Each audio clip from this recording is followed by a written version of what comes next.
IndiGo വിമാനത്തിൽ വെച്ച് youth Congress പ്രവർത്തകരെ വ്യവസായ വകുപ്പ് മന്ത്രിയായിരുന്ന ഇ പി ജയരാജനും അന്നത്തെ മുഖ്യമന്ത്രി പിണറായി വിജയൻ്റെ ഗൺമാന്മാരും ചേർന്ന് മർദ്ദിച്ചെന്ന പരാതി SIT അന്വേഷിക്കുമെന്ന് ആഭ്യന്തര വകുപ്പ് മന്ത്രി രമേശ് ചെന്നിത്തല പറഞ്ഞു.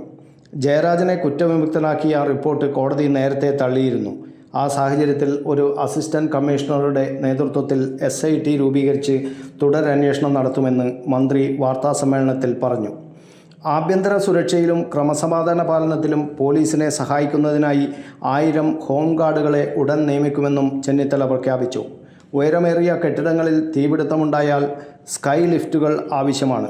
സ്കൈ ലിഫ്റ്റുകൾ ഉടൻ വാങ്ങും. കുട്ടികൾക്ക് നീന്തൽ പരിശീലനം നൽകും. സെൽഫ് ഡിഫൻസ് സംവിധാനം റെസിഡൻസ് അസോസിയേഷൻ്റെ സഹായത്തോടെ നടപ്പാക്കും. മാറുന്ന കാലാവസ്ഥക്കനുസരിച്ച് സേനയെ മാറ്റം കൊണ്ടുവരുമെന്നും മന്ത്രി പറഞ്ഞു. ശരീര സൗന്ദര്യ മത്സര വിജയികൾക്ക് പോലീസിൽ നിയമനം നടത്തിയെന്ന പരാതി ലഭിച്ചിട്ടുണ്ട്.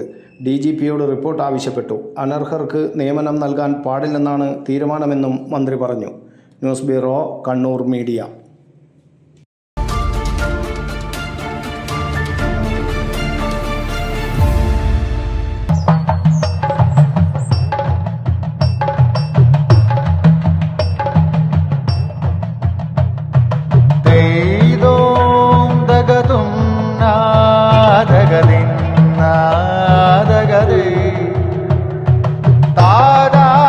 Relax. Redefine yourself.